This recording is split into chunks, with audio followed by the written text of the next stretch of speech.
sidee u adeegsataa arfaabyada always, usually, often iyo sometimes? mararka qaar adoo u baahan amaba ay kugu habboon tahay usually ma tiraahdaa I often. haddaba cashirkeena maanta waxa uu ku saabsan yahay adeegsiga erayadan iyo qaabka ay tahay inaad u isticmaasho marka aad ku hadlayso luqadda Ingiriishka. haddii aad tahay qof si uun luqadda wax ugu fahansan balse u baahan in la siiyo system saxan oo isugu xiran qaab qofku u saamaxaya inuu ka wada dhismo qaybaha kala duwan ee luqadda sida ku hadalka, dhageysiga, qoraalka iyo akhriska intaba wax ka baro waa madashii aad ka heli lahayd. waxayna leedahay fasalo online ah iyo hanaan isku dhafan oo maalmaha qaar aad soo booqan karto xarunta Muqdisho.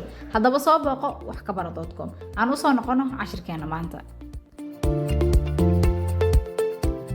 asalaamu calaykum waraxmatullaahi wabarakaatuhu kusoo dhawaada mar kale iyo koorsadeeni English Inside Out. magaceyguna waa maxamuud axmed xaaji. websiteka waxkabaro.net ayaa igala socotaan. insha allah marka cashirkeena maanta waxaan ku baranaynaa adverb of frequency. adverb of frequency adverb waxaan dhahnay waxuu description u sameeyaa ama faahfaahin uu ka bixiyaa nounka. adverbka marka wuxuu la shaqeeyaa nounka verbka ayuu la shaqeeyaa sorry. marka adverbka wuxuu la shaqeeyaa verbka ayuu la shaqeeyaa. verbka ayuu oo ka bixiyaa macluumaad dheeraysiiyaa. marka they describe the verb. adjectivena waxaan soo dhahnay they describe nouns. adjectives describe nouns. adjective waxay la shaqeeyaan nounka. marka taas u kala fahan aad bay muhiim u yihiin. adjectiveka wuxuu la shaqeeyaa nounka. adverbkana wuxuu la shaqeeyaa ficilka ayuu la shaqeeyaa ama verbka ayuu la shaqeeyaa. waxaana ku ogaan kartaa ad verb. magaci ereyga wuxuu ka samaysan yahay ad verb.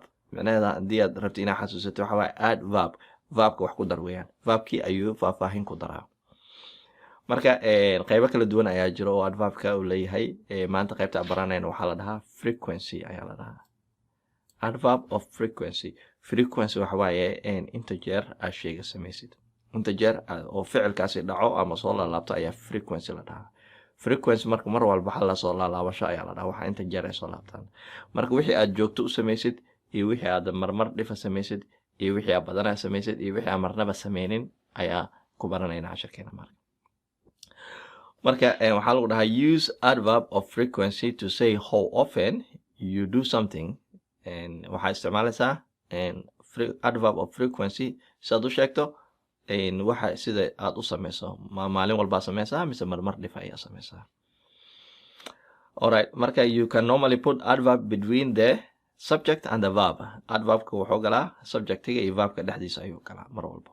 verbka ayuu kasoo hormaraa marka. marka waxaa leedahay tusaale ahaan oo kale I always watch TV at night. I always watch TV. marka wixii aad maalin walba samayso ama mar walba samayso ama si joogto u samayso kale joogtada ugu badan aad samayso always isticmaal marka. I always watch TV. I always watch TV at night. habeenkii ayaa mar walba daawada TV-ga. I always marka si joogto ayaan u sameeyaa weeyaan. wixii aadan si joogto zaid aad u sameyn laakiin xoogaa yar laakiin ku badbadan tahayna waxaa leedahay I usually eat dinner at 7. badanaa cashadeeda waxaa cunaa 7. marka mararka qaarkood 7 ma cuno. mar waa ka hormaryaa marna waa ka dibdhigaa. I usually ayaa isticmaalaysaa. laakiin wixii aad maalin walba samayso habeen walba samayso ama maalin walba aad samayso waxaad isticmaalaysaa always ayaa isticmaalaysaa. marka always ayaa ugu sareyso frequency-ga.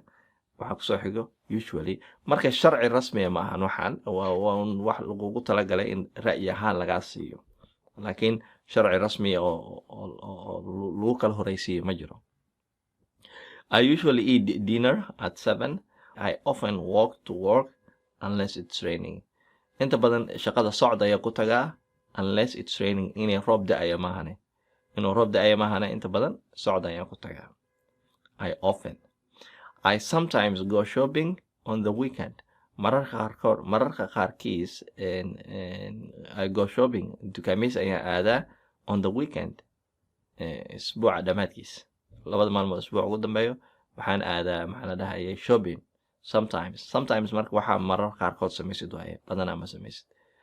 marka I never ayaa ugu hooseyso. I never go to gym. I'm too lazy. gym marnaba ma aado. I never marnaba ma aado. I never go to gym unless it is I'm lazy.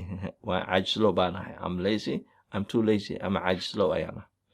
marka never diidmo oo waxaa loo isticmaalaa oo qayaxan ayaa loo isticmaalaa inta badan waxaa isticmaalo maxkamadaha oo kale waxaa lagu leeyahay did you commit that crime dembigaasi ma gashay ama no I never did maya weligay ma sameynin marka never waa diidmo meesha ugu dambeysa weeyaan waa fahanteen aan rajaynayaa marka sharciga marka waxa weeyaan subjectiga ayaa soo qoraysaa adverb of frequency ayaa soo raacinaysaa kadibna actionkii ayaa soo raacinaysaa kadibna qaybtii kale ee jumlada ayaa soo qoraysaa alright qaybta ma fahanteen aan rajaynayaa qaybta ku xigta ayaa u gudbaynaa marka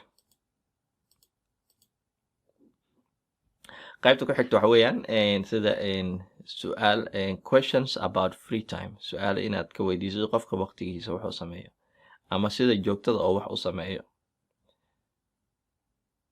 how often marka wuxuu dhahay how often do you go on vacation how often meeqa jeer ayaa vacation aadaa ama baalka holiday aadaa meeqa jeer ayaa vacation aadaa how often marka how often waa dhihi kartaa how often waa dhihi kartaa labadaas dhawaaq waa isku mid weeyaan I usually go on vacation once a year I usually hadda waa soo barnaa maleenaya I usually go on vacation once a year sanadkii hal mar ayaan aadaa caadiyan badanaa sanadkii hal mar ayaan vacation aadaa alright waxaa kaloo dhihi kartaa I always waa dhihi kartaa haddii aad sanad walba aadid haddii aad sanad walba aadin laakiin sanadaha qaarkood aad ka baaqatid oo kale I usually ayaa iska leedahay haddii aad marmar dhifa aadid aad badanaa aadin waxaa leedahay I sometimes go marka sidaas weeyaan when do you go running goormaad orod aadaa when do you go running goormaad orodaa I go on Thursday